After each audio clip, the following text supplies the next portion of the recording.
પરંતુ કહેવાતા સભ્ય અને મોડર્ન સમાજમાં જ્યારે અમુક 2-4 અસામાજિક તત્વો છે જે લોકો અત્યારે પણ દીકરીઓ માટેના રૂલ્સ અને રેગ્યુલેશન નક્કી કરશે કે દીકરીઓનું લિમિટ ક્યાં સુધી હોવી જોઈએ.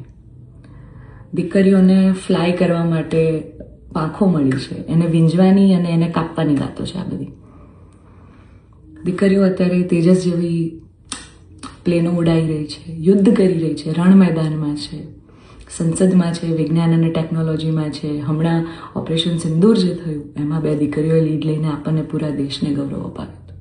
ત્યારે શું 2-4 આવા અસામાજિક તત્વો નક્કી કરશે કે એક દીકરીનો લાઈફ પાર્ટનર ચૂઝ કરવાનો શું એને હક નથી? એ લોકો શિક્ષિત છે, સમજુ છે, એ લોકોને હું નમ્ર વિનંતી કરું છું કે આવા 2-4 જે અસામાજિક તત્વો છે ને કે જે દીકરીઓની પાંખોને કાપવાની વાતો કરી રહ્યા છે, પ્લીઝ એને સમાજમાંથી દૂર કરો, નકર આપણો સમાજ ક્યાંયનો નહીં રહે. તમે દીકરીઓનું સારું જ કરવા માંગતા હોય ને તો દીકરીઓના શિક્ષણ માટે વાત કરો. નાની નાની દીકરીઓ પર જે બળાત્કાર થઈ રહ્યા છે એના માટે વાત કરો.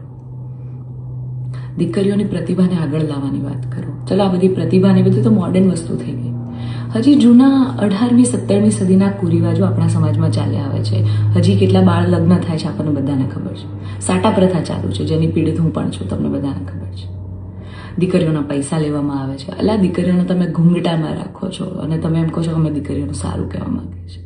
એક બાજુ દીકરીઓ તેજસ જેવી ફ્લાઇટો ઉડાઈ રહી છે, આર્મીમાં છે, નેવીમાં છે, અને એક બાજુ દીકરીઓ ઘૂંઘટામાં છે. એના પરથી જ ખબર પડી જાય છે કે ક્યાં કેટલો વિકાસ છે.